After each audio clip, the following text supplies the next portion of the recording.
Hello everyone, welcome to my channel Miraculous Taxes. जैसा कि आप जानते हैं कि आईटीआर फाइल करते टाइम हमें ओल्ड टैक्स रेजीम और न्यू टैक्स रेजीम में किसी एक को ऑप्ट करना होता है। तो आज की वीडियो में हम यही समझेंगे कि फाइनेंशियल ईयर 2023-24 से बिजनेस पर्सन्स और प्रोफेशनल्स को ओल्ड टैक्स रेजीम ऑप्ट करने के लिए क्या करना होगा। फाइनेंशियल ईयर 2023-24 से न्यू टैक्स रेजीम को डिफ़ॉल्ट टैक्स रेजीम माना जाएगा, और यदि आपको इस न्यू टैक्स रेजीम से बाहर आकर ओल्ड टैक्स रेजीम ऑप्ट करना है जिसमें आप डिडक्शंस क्लेम कर सकते हैं, तो आप आईटीआर में चूज़ नहीं कर पाएंगे। आईटीआर में चूज़ करने का ऑप्शन सिर्फ उस इंडिविजुअल को होगा जिसकी कोई भी बिज़नेस या प्रोफेशनल इनकम नहीं है। बिज़नेस और प्रोफेशनल इनकम वालों को यदि डिफ़ॉल्ट न्यू टैक्स रेजीम से बाहर निकलना है तो उनके पास दो ऑप्शंस हैं, ऑप्ट इन या opt out. First, opt in old tax regime again and claim deductions and exemptions. Second, opt out of old tax regime and choose new tax regime. अब ऑप्ट इन या ऑप्ट आउट करने के लिए क्या करना है।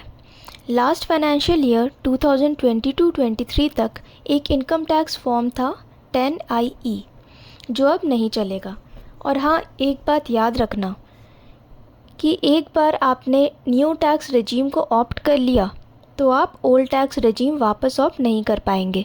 इसलिए जिनकी भी बिज़नेस या प्रोफेशनल इनकम है उनको बहुत सोच समझकर डिसाइड करना होगा कि उनके लिए क्या बेटर है, ओल्ड टैक्स रेजीम या फिर new tax regime. Financial year 2023-24 से एक नया फॉर्म इंट्रोड्यूस हुआ है, फॉर्म 10IEA। आपको ये फॉर्म फिल करना है यदि आप ओल्ड टैक्स रेजीम को ऑप्ट करना चाहते हैं, और इस फॉर्म को इनकम टैक्स रिटर्न फाइलिंग की ड्यू डेट के पहले सबमिट करना है। अब देखते हैं कि आपको क्या डिटेल देनी होगी इस फॉर्म में। ऊपर लिखा है, application for exercise of option under clause 1 of subsection 6 of section 115 BAC और withdrawal of option under the proviso to subsection 6 of section 115 BAC of the Income Tax Act 1961।